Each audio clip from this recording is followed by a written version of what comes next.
I will not doubt Major Cottard because he is a Frenchman. God, he risked his life for England, damn it. Nevertheless, I fear we must doubt someone, sir. Indeed, if we have agents familiar with our enemy's plans, it seems reasonable to assume that the enemy has too.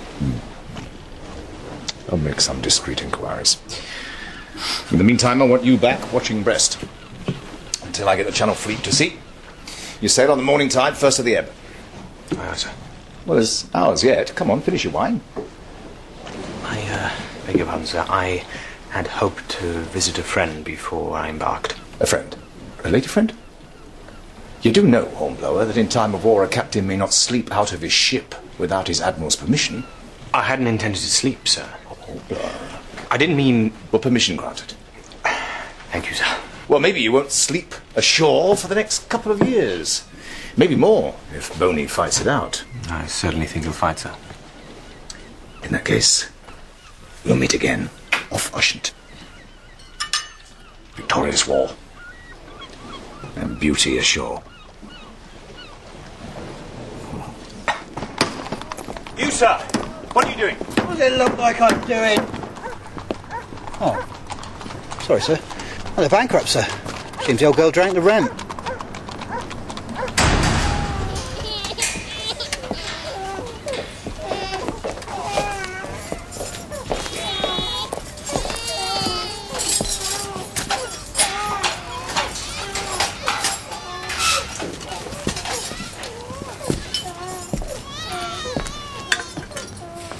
Well, well. If it isn't the Grand Sea Captain, come to sneer at our misfortune. Mr. Hornblower, sir. Maria. I'm ashamed, sir, that you should see us like this. And don't be, I beg you. It happened so quickly. I didn't know we were in arrears. And the bailiffs did not listen, and now we cannot earn our release. He wouldn't have been in arrears if he'd paid his rent. I did pay my rent, madam. I can see what you did with it. I never thought I'd see you again. You were my friend in the time of need, Maria. Allow me to be yours. No, Mr. Hornblower, you mustn't. It's too late, Maria. It's been done.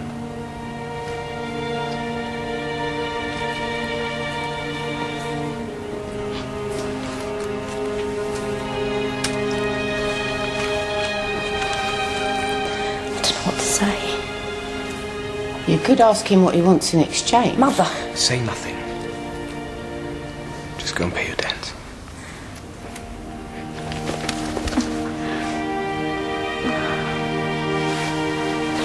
Thank you, Mr. Hornblower, sir.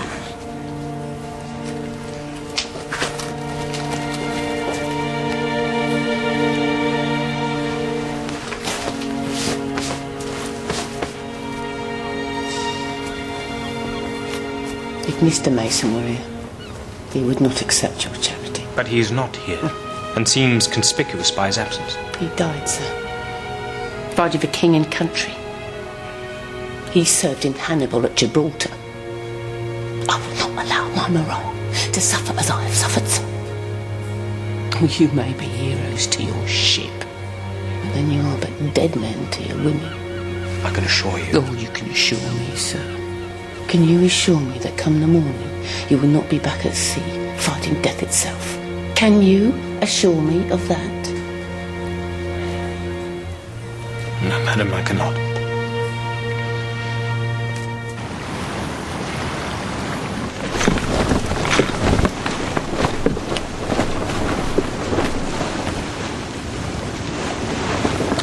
There goes the signal tower again, sir. Pay good money to know what they're saying. Deck there! Sail, sir! A whole crowd of them on the starboard beam! That's what they're saying, Mr. Bush. The fleet. Flagship signaling. Mr. Hammond? Sir? The flagship is signaling, sir? Yes. So it's our number, followed by 213, which is Mr. Oric. That's Captain Report aboard flagship, sir. Learn your signals, you little gentleman. The book is useless in a battle.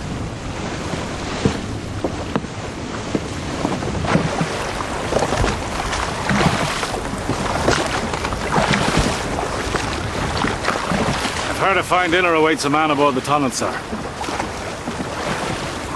Fine food and fine wine. Not that you're there to enjoy yourself, of course. Planning a little surprise for Boney, no doubt. And, Wolf, why must you speak when you have nothing to say? Sorry, sir. The French fleet are at anchor in the outer harbour, and the entrance is protected by the battery here. And all our movements are immediately reported by the semaphore here. And thanks to Captain Hornblower, we now know that Bonaparte has 50,000 men encamped here, ready to embark at a moment's notice. And should the weather turn foul, then our fleet be dispersed? The French will need less than 2 days to cross the channel. So, despite all Hornblower's heroics, Bonaparte will be issuing his edicts from Windsor Castle instead of Versailles. Not without his fleet, he won't. Without ships, he can't launch an invasion, which is why I intend to make a preemptive strike.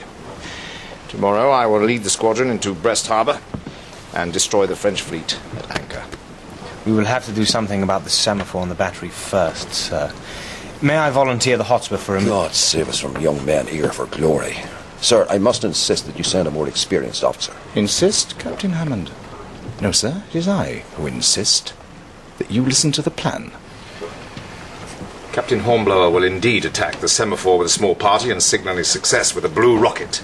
Might I suggest that I launch the attack today at dusk, making the most of the evening mist? Good. Then, as dawn breaks, Captain Hammond, you will lead a party of Marines and storm the battery and indicate that it is taken by 2 red rockets. It will be an honour, sir. Prodigious, Doughty. I trust this is more to your liking, sir. Yes, well, I don't think it's quite that simple, Doughty. We have to mount the attack first. Come on, Captain Hornblower. Fire the first broadside. Let's see what lies below in the dungeon, sir. Thank you. It's easy enough to demolish a pay crust. Or burn a signal tower, come to that. You'll include my nephew in your shore party, no doubt. Well, a young man so eager to serve with Captain Hornblower? Well, he's destined for great things, sir. I trust you'll allow him to temper his steel in the fires of combat. Oh, I shall certainly consider him, sir.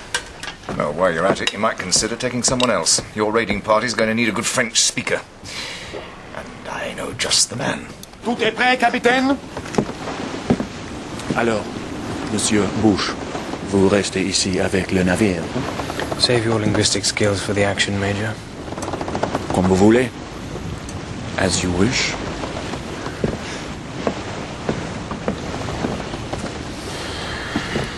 Mr. Matthews, you will stay at the boats with the Marines once we've landed to cover our retreat. Aye, Archer. Mr. Orrick, you'll be in charge of the demolition party. You'd better call for volunteers to carry the explosives and the fuses. I'd be glad to, sir. Good man. Better find someone to give you a hand. Carry on, Mr. Orrick. Aye, aye, sir. You heard the Captain, Wolf. Aye, aye, sir. Now then, who wants to volunteer for the nice little job of carrying the explosives?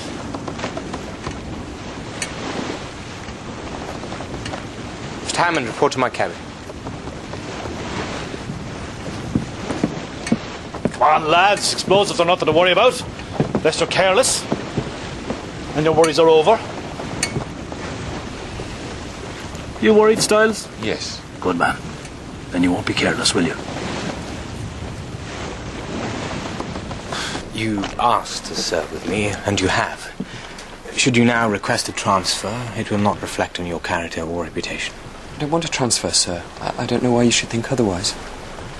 My family has high expectations of me, sir. I'm not asking your family, Mr. Hammond. War is a bloody business. And any man in his right mind would avoid it given half the chance. With respect, sir, no man would avoid it who cared about his character or reputation.